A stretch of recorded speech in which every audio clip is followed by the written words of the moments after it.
කෙනෙක් ඉන්නවා ස්ත්‍රියක් වේවා පුරුෂයෙක් වේවා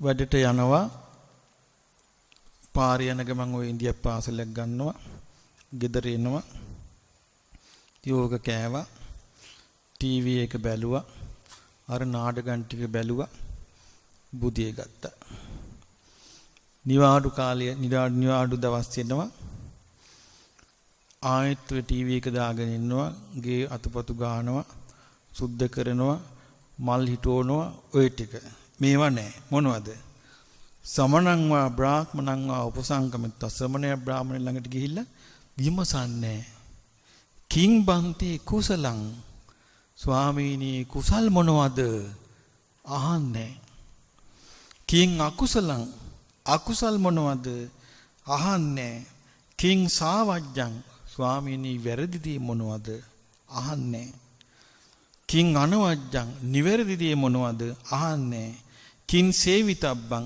සේවනයේ කළ යුත්තේ කුමක්ද අහන්නේ නැහැ කිං නසේවිතබ්බං සේවනයේ නොකළ යුත්තේ කුමක්ද අහන්නේ නැහැ කිං මේ කරියමානං දීඝරත්තං අහිතාය දුක්ඛය හෝති මම මොකක් කරද්දිද බොහෝ කල මට දුක් පිණිස පවතින්නේ මම මොකක් කළොත්ද මට සැප පිණිස පවතින්නේ විමසන්නේ උදේ වැඩට ගියා බත් පාන්දරෙන් නැගිට්ටා බත් මුල හදාගත්තා ගියා එතන ඉඳලා කට්ටියත් එක්ක හෝ කීගේ කතා කර කර විහිළු කර කර අනිත් ඇගේ ඇද කියනවා ඇවිල්ලා මගෙන් ආයෙ පාන් රාත්තලක් ගත්ත ගෙදර ගියා විලා ආයෙ මොනවාරි හදාගත්ත ඕක කෑවා ආයෙ වටේ පිටියේ කිව්වා ඊට පස්සේ ඕන්න ආයෙ උදේ පාන්දර ආයෙ නැගිට්ටා ආයෙ ওই ටික කළා සෙවිල්ලක් නැහැ මොකද්ද හොයන්නේ නැති කුසල් මොනවාද කියලා හොයන්නේ අකුසල් මොනවාද කියලා හොයන්නේ වැරදි මොනවාද මිනිස්යාගේ ඇති මොන වගේ වැරදිද සිද්ධ වෙන්නේ මිනිස්යා සිදු කළ නොකළ යුතු දේවල් මොනවාද මිනිස්යාට මොනවා කරොත් දුක් පිණිස පවතීද මුකුත් හොයන්නේ මාර්ණී මත්තේ නිරේ ඔන්න මනුස්ස ලෝකෙට එනවා මැටි ගොඩ මොළේ නෑ මනුස්ස ලෝකෙට ඇවිල්ලා කරන්නේ මොකක්ද අර විදියටම ඔය ඉඳලා ඔය වතු පිටේ පොඩ්ඩක් මේවා කරගෙන මලක් ගහක් හිටෝගෙන ගේ පින්තාරු කරගෙන ගෙදර ටයිල් ටිකක් අල්ලගෙන ඕක තමයි කල්පනා ඔළුවේ සම්පූර්ණයෙන් තියෙන්නේ කුසල් මොනවද අකුසල් මොනවද හොඳ මොනවද නරක මොනවද කියලා හොයන්නේ නැති නිසා මොකද වෙන්නේ ප්‍රඥාව නැහැ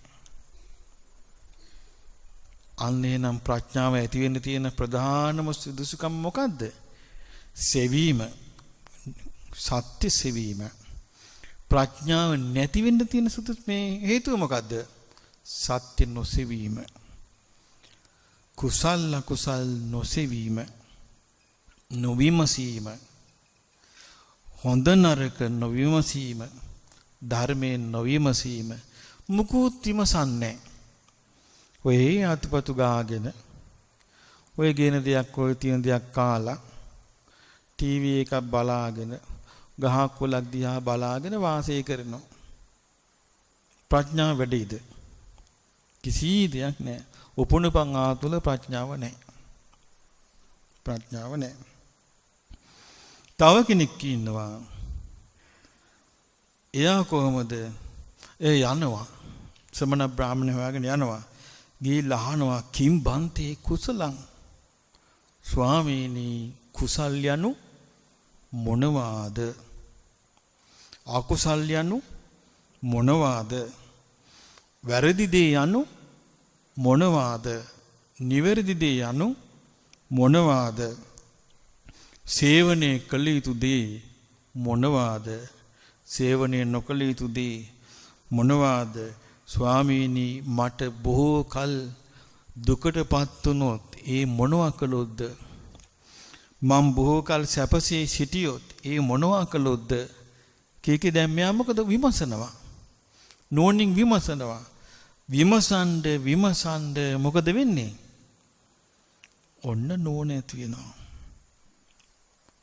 දැන් ඔබ තේරුම් ගන්න මේ මනුස්ස ලෝකේ දැන් තත්ත්වය මොකද්ද විමසීම මිනිසයාට තියෙනවද නෑ එන්න නෑ. තව ටික කාලයක් ගියාම මම දැක්ක තියෙනවා මේ ඒක කවුද කීඩකයෙකුදින්ගේ එයාගෙන් අහලා තිබුණා පත්තරයකින් ආස කරන දේවල්.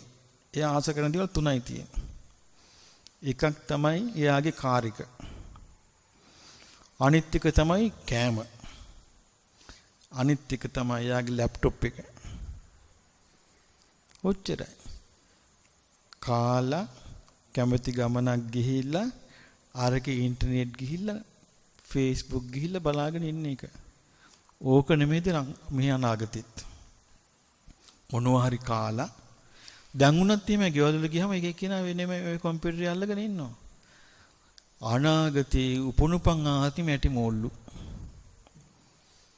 කිසි පිහිටක් පිලිසරණ පුදුම විදිහට ප්‍රඥාව හීන කරනවා. දැන් අපිට පේන්නේ එක එක තොරතුරු බලනකොට මේ ලෝකේ විස්තර දැනගන්න පුළුවන් කියලානේ. විස්තර තියෙනවා තමයි. නමුත් හිත යන්නේ විස්තරත් එක්ක නෙමෙයි. තමන්ගේ හිතේ අකුසල් වින්දනය කරන යමකටද එතනටයි ඒක යන්නේ. අකුසල් වින්දනය කරන තැනට යන්නේ. එහෙම ගිහිල්ලා ඒකේ මිනිස්සු කම්පියුටර් ගේම් ගහ සම්පූර්ණ මිනිස්සු පොඩි කාලෙම විනාශ වෙවි විනාශ වෙනවා. ඊට පස්සේ සොයනවා බලනවා කියන එක විකාරයක්. ඊට පස්සේ මිනිසුන්ට මේ විකාරය මේ මොනවද මේ බණ පොත් කියව ඉන්නේ කියලා විකාරයක් හැරට සලකනවා. ඊට ප්‍රඥා හීනයි. ප්‍රඥාව හීන වෙච්ච ගමන් මේ මිනිස්යාගේ තියෙන සම්පත්තිය අහිමි යාට. මොකද මිනිස්යාගේ සම්පත්තිය බුදුරජාණන් වහන්සේ වදාළේ ප්‍රඥා නරාණං රතනං. ප්‍රඥාව තමයි මිනිස්යාගේ සම්පත මාණික්ය කියලා. ඒක නැති වෙනවා. ඊට පස්සේ නිකන් ඔය දැන් ඉන්නේ දැන් පේන්නේද ලෝකෙ හැදිලා තියෙන විදිය. ඒක වේගෙන් එනවා එහෙම. ඇයි මේ සොයන්නෝ නැතිවීම. මොනවා සොයන්නෝද? කුසල් සොයන්නෝ. දැන් බුදුරජාණන් වහන්සේ පහළ වෙච්ච කාලේ මීට වඩා වෙනස්. මිනිස්සු ඊළඟට තරුණියෝ ගෙවල් දොරවල් දාලා යනවා. කිං කුසල ගවේසි කිං සච්ච ගවේසි. සත්‍ය කුමක්ද කුසල කුමක්ද කිකි හොය යනවා. මේ ප්‍රඥා පිපාසි ඥාන පිපාසි. ඒ ඥාන පිපාසය ඇති වෙන්නේ සෙවීමෙන්. සොයන්නේ නැත්තම් ඥාන පිපාසය නෑ. මොකුත් නෑ. මම කිව්වේ ඒකයි. ඔය ගියා බඩට ගියා මොනරි තම්බන් කෑවා. කඩෙන් එන ගමන් විද්‍යාප පාසලයක් අරන් ආවා. ඕක කෑවා. ඊට පස්සේ ටීවී එක බැලුවා. බුදියේ ගත්ත ඈනුන් ඇර හිටියා. ඊට පස්සේ ආයෙ නැගිට්ටා ගියා. ඕක තමයි ජීවිතේ. ඊට පස්සේ ආයෙ කොහේ හරි යනවා එකතු වෙලා යනවා. ආයෙ විනෝදයක් කියලා කොහේ හරි රවුමක් යනවා ඔය වෑන් එකක් අරගෙන. ගිහලා ඔය එහෙමෙන් ඇවිදලා එන ඔච්චරයි. විමසීමක් නැහැ. මේ අවස්ථාවේ බුදුරජාණන් වහන්සේගේ ධර්මය නිසා අපට ලැබෙන්න විමසන්න තියෙන අවස්ථාව.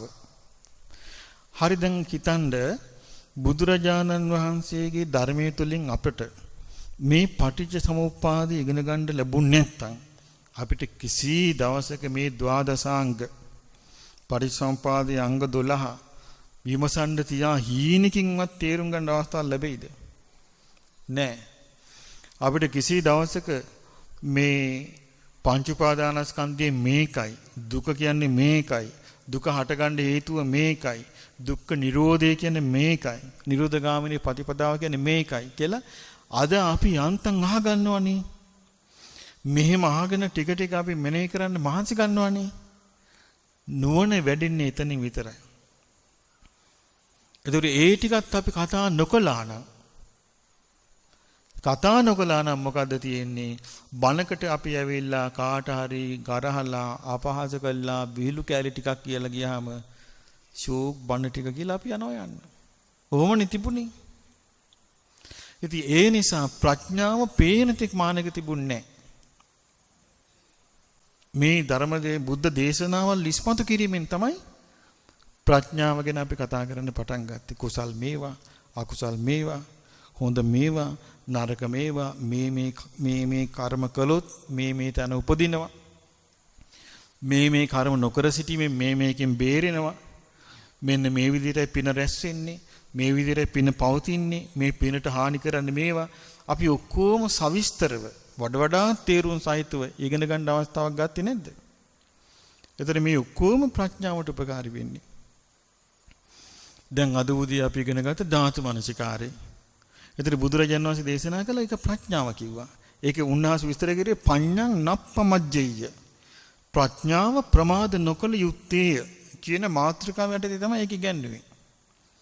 පුක්කුසාති කියන ඒ නවක භික්ෂුන් වහන්සේට බුදුරජාණන් වහන්සේගේ නාමයෙන් පැවිදි වෙච්ච මේ මහා පින්වතාට බුදුරජාණන් වහන්සේ ඒක ඉගැන්වුවේ ප්‍රඥාව ප්‍රමාද නොකළ යුතුයි. මොකද මේ ප්‍රඥාව ප්‍රමාද නොකළ යුතුයි කිව්වේ ස්කන්ධ ධාතු ආයතන වශයෙන් නෝනින් මෙනෙහි කිරීම පටන් ගනින් කියන එක. ඒක තමයි ප්‍රමාද නොකිරීම කියන්නේ. එතකොට මේ විදිහට ප්‍රඥාව දියුණු කරගෙන ගියොත් මේකේ තියෙනවා මරණින් මත්තේ දෙවියන් අතරේ. යා මරණින් මත්තේ දෙවියන් අතරේ. යමේකින් මනුස්ස ලෝකෙට ආවොත් යම් තැනක උපදිනවද මහා පඤ්ඤෝ හෝති. මහා ප්‍රඥාවකින් යුක්තයි කියනවා. මහා ප්‍රඥා යුක්තය කියන්නේ මොකද? එකපාරට මෙයා අඳුන ගන්නවා. එතකොට එයාට ඉවක් හිටිනවා. මේ ප්‍රඥාව තියෙන කෙනාට තියෙන ඉවක්. මොකද්ද මේ ඉව? දැන් අපි කිව්ව මෙයාට මේ ලොකු ධර්මයක් අහන්න හම්බුන්නේ නැහැ. නමුත් මෙයාට ඉවකින් තේරෙනවා මේක වැරදි. මේක හරි. මේක නොකළ යුතුයි.